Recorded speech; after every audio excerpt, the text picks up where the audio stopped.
और चुप करा जा। Assalamualaikum dear students, I hope you are all fine and doing great. Our today's topic of discussion is glycolysis.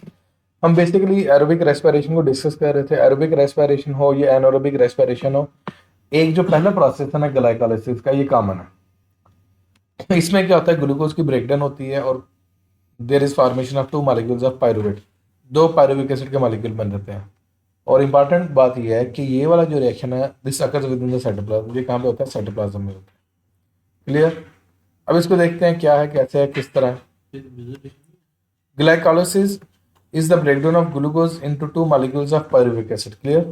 Glycolysis take place in both types of respiration. ये बात मैं पहले ही बोली कि बेशक एरोबिक रेस्पिरेशन हो या एनारोबिक रेस्पिरेशन हो, ग्लाइकोलाइसिस होगी होगी। The breakdown of glucose takes place in a series of steps, each catalysed by a specific enzyme. एक स्पेसिफिक एंजाइम है जो इस रिएक्शन को क्या करता है? कैटालाइज करेगा। क्लियर? और ये याद रखना, ये एक मल्टी स्टेप प्रोसेस है जिसमें मल्टीपल स्टेप्स क्या होते हैं? कैरी आउट होते हैं। All these enzymes are found dissolved in cytosol. In addition to enzyme ATP and coenzyme NAD are also essential. ये भी essential होते हैं। क्लियर है? Next, glycolysis involve follow reaction. ये वाले रिएक्शन होते हैं।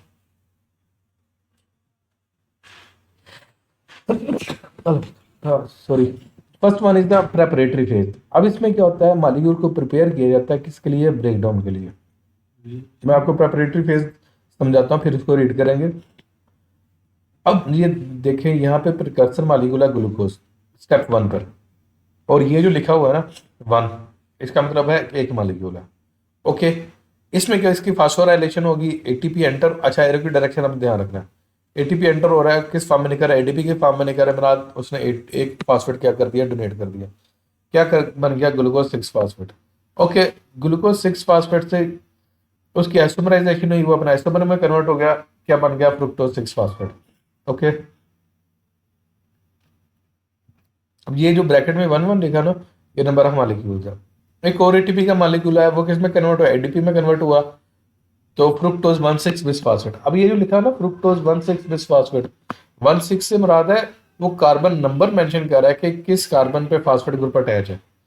Carbon fructose one six bisphosphate mean carbon number one और कार्बन नंबर सिक्स पे फास्फेट अटैच है। Okay, next. नेक्स्ट क्या होता है, इस मॉलिक्यूल की ब्रेकडाउन होती है। क्या होती है? ब्रेकडाउन। जब ब्रेकडाउन होती है तो दो मॉलिक्यूल बनते हैं। एक बनता है ग्लिसरॉल्डिहाइड थ्री फास्फेट, दूसरा बनता है डाइहाइड्रोक्सी एसीटोन फास्फेट। एक मॉलिक्यूल होता है ग्लिसरॉल्डिहाइड थ्री फास्फेट का, एक मॉलिक्यूल होता है डाइहाइड्रोक्सी एसीटोन फास्फेट का होता है। क्लियर? ये दो मॉलिक्यूल्स बन जाते हैं। ये है प्रेपरेटरी फेज। अब मैंने आपको एक्सप्लेन कर दिया, अब इसको रीड कर लेते हैं। A phosphate group is transferred from ATP to glucose. Okay. As a result, glucose changes into glucose 6 phosphate. Okay, glucose 6 phosphate बन गया। अब ये जो 6 phosphate में मुराद है ना, इसका मुराद है कार्बन नंबर 6 पे phosphate आएगा। आपने ये नहीं समझना कि 6 phosphate आएगा, नहीं, कार्बन नंबर 6 पे। Glucose 6 phosphate is converted into its isomer called fructose 6 phosphate। अपने isomer में कन्वर्ट हो जाएगा, उसे fructose 6 phosphate कहते हैं। Okay, another ATP molecule transfers a second phosphate group to fructose 6-phosphate, so it becomes fructose 1,6-bisphosphate। क्या बन जाता है? fructose 1,6-bisphosphate बन जाता है। Okay, fructose 1,6-bisphosphate is highly reactive, ये highly reactive होता है and breaks into two molecules of 3 carbon intermediate। एक glyceraldehyde 3-phosphate बन जाता है, दूसरा डाइहाइड्रोक्सीएसीटोन फास्फेट बन जाता है। और याद रखना है ये दोनों एक दूसरे में इंटरकन्वर्टेबल है और दोनों एक दूसरे के आइसोमर है। एक तो इंटरकन्वर्टेबल है, दूसरे एक दूसरे क्या आइसोमर है। Next is the oxidative phase, जिसमें क्या होगी? ऑक्सीडेशन होगी। अब ऑक्सीडेशन में क्या है? Addition of hydrogen, addition of electron और removal of oxygen, that is called as the oxidation. अब मैं इसमें पहले आपको डायग्राम समझा देता हूँ। यहाँ पे देखिए, एक मॉलिक्यूल बना था ग्लिसरॉल्डिहाइड थ्री फास्फेट का, दूसरा बना था डाइहाइड्रोक्सीएसीटोन फास्फेट का।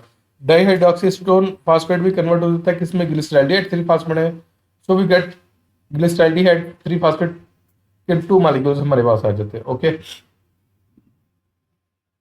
अब यहाँ पे क्या होगी? ऑक्सीडेशन होगी। एनएडी पॉजिटिव किस में कन्वर्ट हो गया? एनएडीएच में कन्वर्ट हो गया। Clear?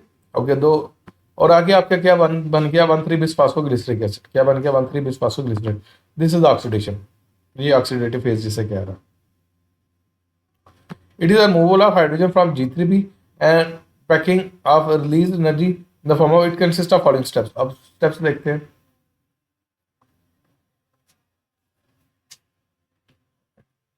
First one is the each G3P is oxidized into its acidic form. In this step, two hydrogen atoms containing two high energy electrons removed from G3P transfer to Na positive. Na positive को transfer होंगे और वो किस में convert हो जाएंगे, NaDH में। अब यहाँ पे Na पॉजिटिव की हुई है रिडक्शन और जो ग्लिसरॉल्डिएट 3 फास्फेट है उसकी हुई है ऑक्सीडेशन। मैंने कहा था जहां से रिमूव होंगे उसकी ऑक्सीडेशन होगी और जिसके साथ अटैच हो जाएंगे उसकी रिडक्शन। तो ग्लिसरॉल्डिएट 3 फास्फेट की क्या हुई ऑक्सीडेशन, Na पॉजिटिव की क्या हुई रिडक्शन।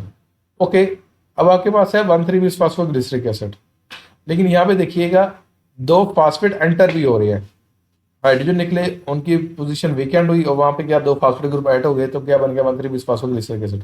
और यहाँ पे जो ब्रैकेट में 2 2 आ रहा है ना, इसका मतलब दो मॉलिक्यूल है। ओके नेक्स्ट,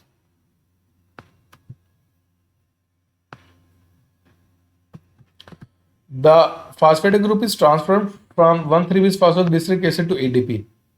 अब ये क्या यहाँ से फास्फेट लेके किसको दिया जा रहा है, एडीपी को, तो क्या इसमें कन्वर्ट हो गया एटीपी में। तो दो ही 1,3 बिस फास्फोग्लिसरिक एसिड है, दो फास्फेट आएंगे, दो किसके साथ एडीपी के साथ अटैच होंगे, क्या बन जाएंगे, तो एटीपी के मॉलिक्यूल बन जाएंगे। ओके नेक्स्ट आपका क्या बन जाएगा 3 फास्फोग्लिसरिक एसिड। अब ये अपने आइसोमर फॉर्म में कन्वर्ट हो जाएगा 2 फास्फोग्लिसरिक एसिड में।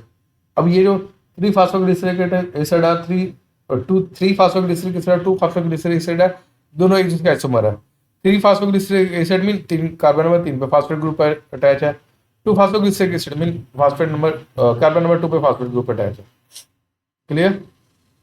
Okay next, 2PGA is dehydrated mean water molecule क्या होगा, रिलीज होगा, water removed into phosphoenol pyruvic acid, phosphoenol pyruvic acid. Clear. Okay PEP बन गया आपका, यहाँ पे देखिए आपका क्या बन गया पेप, फास्फोइनोल पायरुविक एसिड। ओके यहाँ पे फिर दो एटीपी के मॉलिक्यूल आ रहे हैं और वो किस में कन्वर्ट हो रहे हैं, दो एटीपी में, और आपका रिजल्टेंट आ गया पायरुविक एसिड आ गया, क्या आ गया, पायरुविक एसिड आ गया। इसको मैं रीड कर देता हूं, पेप gives up high energy phosphate to convert a second molecule of ATP to ATP. As a result, PEP is changed into pyruvic acid। वो किस में कन्वर्ट हो जाता है, पायरुविक एसिड में। क्लियर। अब यहाँ पे जो इंपॉर्टेंट पॉइंट है, हम ना ये जो प्रेपरेटरी फेज है ना, इसको हम एनर्जी इन्वेस्टमेंट फेज भी कहते हैं। और क्वेश्चन आता है कैसे, देखिए एक एटीपी यूज हो रहा है स्टेप नंबर 1 पे, दूसरा एटीपी यूज हो रहा है स्टेप नंबर 3 पे, तो इसका मतलब दो एटीपी के मॉलिक्यूल क्या हुए, इन्वेस्ट हुए, इसे एनर्जी इन्वेस्टमेंट के फेज कहते हैं। ओके ये जो है ना ऑक्सीडेटिव फेज, इसे एनर्जी हार्वेस्टिंग फेज भी कहते हैं। इसमें एनर्जी आप हार्वेस्ट करते हो, कलेक्ट करते हो, आपको एनर्जी मिलती है। क्वेश्चन आता है कैसे, देखिए यहाँ पे ये दो एटीपी के मॉलिक्यूल बन गए और दो एटीपी के मॉलिक्यूल ये बन गए, तो क्या हुआ आपके 4 एटीपी के मॉलिक्यूल प्रोड्यूस हुए किस प्रोसेस के दौरान, ऑक्सीडेटिव फेज के दौरान। तो अगर देखा जाए तो नेट गेन जो होता है ना वो 2 होता है। कैसे, आपके जो टोटल एटीपी प्रोड्यूस है वो कितने हुए 4, आपके कितने एटीपी के मॉलिक्यूल कंज्यूम हुए थे 2, 4 - 2 इज इक्वल टू 2, तो आपका नेट गेन जो है ना आपका क्या हो सकता है 2 एटीपी के मॉलिक्यूल। अच्छा एक बात याद रखना, जब हम ये ग्लाइकोलाइसिस देखेंगे, आगे ऑक्सीडेशन ऑफ पायरुवेट देखेंगे, क्रेब्स साइकिल देखेंगे, आगे इलेक्ट्रॉन ट्रांसपोर्ट चेन देखेंगे, इन सारी फेजेस के दौरान ना आपने 3 मॉलिक्यूल इंपॉर्टेंट है, इनको मद्देनजर रखना। और तीनों मॉलिक्यूल क्या हो सकते हैं आगे एनर्जी प्रोडक्शन के लिए इंपॉर्टेंट है, एक तो एटीपी, दूसरा NADH, तीसरा FADH। तो इन तीनों को हम देखें। क्लियर है बच्चे, यहाँ तक आपके क्या हो सकते हैं जो ग्लाइकोलाइसिस कंप्लीट है। If you have any sort of question then you can ask in the comment section. Thank you so much.